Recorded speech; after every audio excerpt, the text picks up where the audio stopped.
Se você já aplicou para dezenas de vagas internacionais e simplesmente não recebeu resposta, é bem provável que o problema não esteja na sua capacidade técnica. O que costuma travar esse processo raramente aparece no código que você escreve. Ele aparece mesmo na forma como você está se posicionando dentro do mercado. A maioria dos desenvolvedores que tentam ir para o mercado internacional, por conta própria, acabam cometendo 4 erros principais que são bastante previsíveis. E eles nem parecem graves quando você analisa eles de forma isolada, mas juntos eles criam um desalinhamento que bloqueia o seu processo antes mesmo da primeira entrevista. E o mais interessante é que esses erros normalmente passam despercebidos por quem está aplicando. Então, se você quer saber quais são e deixar de cometer esses erros, fica aqui que nesse vídeo eu vou te apresentar um por um e te mostrar o que você pode fazer para alcançar o mercado internacional. Eu sou Micaela Martins, da Coders Company, e você está em mais um vídeo que vai te ensinar a como se tornar um dev nativo.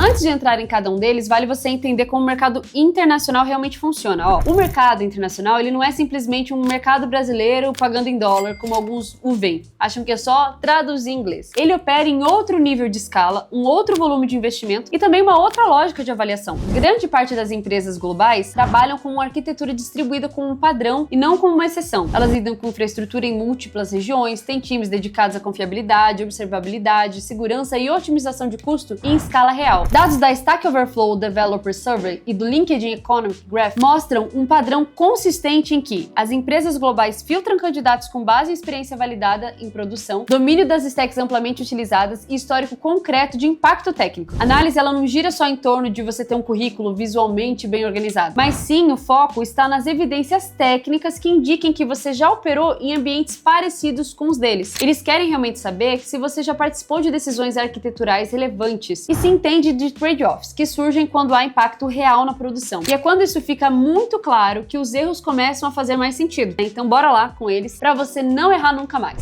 Erro número 1: aplicar como se fosse mercado local. O primeiro erro aqui é imaginar que traduzir o currículo para o inglês e começar a aplicar é o suficiente. Até porque muita gente ainda acredita que o problema de conseguir uma vaga internacional é o inglês, como se inglês fluente é o que fizesse um dev conseguir uma vaga na gringa. Mas essa não é a primeira coisa que a gente deve olhar. No Brasil, ainda existe espaço para contratação baseada em quê? Potencial. Muitas empresas avaliam a curva de aprendizado e crescimento ao longo do tempo. Já no mercado internacional, principalmente em empresas americanas e europeias, a lógica costuma ser orientada por mitigação de risco. A contratação ela parte do pressuposto de que o profissional já deve ter operado em contexto semelhante ao da empresa. Se o seu histórico, então, ele não comunica experiências com sistemas que escalam, cloud dominante, decisões técnicas relevantes ou participação ativa em arquitetura, você tende a ser classificado como perfil genérico, mesmo que você até tenha uma boa base técnica. O idioma importa, claro, mas o que realmente determina o avanço no processo é a capacidade de demonstrar senioridade em contexto compatível com o ambiente global, mesmo que de fato você não seja sênior. O que importa é a sua experiência e como ela é apresentada. Muitas aplicações são descartadas não por falta da habilidade, mas porque falta uma evidência alinhada ao que a empresa precisa proteger. Esse é um dos erros que você está cometendo? A falta de compreensão na diferença, contexto de aplicação de mercado? Já pega seu caderninho aí e vai anotando, viu? Agora, erro número 2: ignorar o padrão global de stack. Aqui sim a conversa fica um pouco mais técnica, porque muitos desenvolvedores eles trabalham com stacks que resolvem muito bem o mercado local. Isso não é um problema em si. A dificuldade ela começa quando se tenta competir globalmente sem considerar quais tecnologias dominam esse mercado. Grande parte das empresas internacionais operam com stacks consolidadas como Node, Python, Go, Java, AWS, GCP, Kubernetes e arquiteturas baseadas em microserviços ou eventos. E isso não significa que outras tecnologias, até que eu não citei aqui, elas sejam inadequadas, o que significa que existe um sistema dominante e empresas tendem a priorizar quem está inserido nele. Então, se você já participou de uma migração de stack ou de uma grande refatoração, você sabe que o custo envolvido em adaptar alguém ao padrão interno é grande. Organizações globais, quando têm escolha, elas evitam assumir esse custo com uma nova contratação. O critério é quase sempre pragmático, porque a preferência recai sobre quem já opera dentro do ecossistema utilizado pela empresa. Mas lembrando que há muita oportunidade nesse mercado e que, inclusive, aqui no nosso programa temos diversos cases de sucesso de stacks totalmente diferentes. Se você quer conferir, vai lá no nosso Instagram para conhecer os nossos estudos de caso que a gente tem ali no destaque com também depoimentos. E aqui no nosso YouTube a gente também tem um estudo de caso da Ana Neri. Eu vou deixar o link do vídeo aqui para você também assistir. Erro número 3: subestimar o padrão de entrevista técnica. Outro erro muito comum é reduzir a entrevista internacional a uma conversa em inglês mais uma vez. Sempre o inglês aqui que o povo acha que tem problema. Na prática, o que acontece é uma avaliação estruturada de raciocínio técnico e um raciocínio um pouco diferente do Brasil. System Design Interview reviews, discussão de trade-offs, análise de decisões arquiteturais, perguntas sobre incidentes reais e sessões de pre-program que simulam situações de produção fazem parte do processo. O objetivo é entender como você pensa diante de restrições de escala, latência, custo e confiabilidade. Quem já participou de um post-mortem depois de um incidente relevante sabe que o nível da conversa técnica muda completamente quando tem um impacto real. Então, entrar nesse tipo de processo sem treinar esse padrão de avaliação costuma gerar uma grande frustração, mesmo para profissionais tecnicamente sólidos.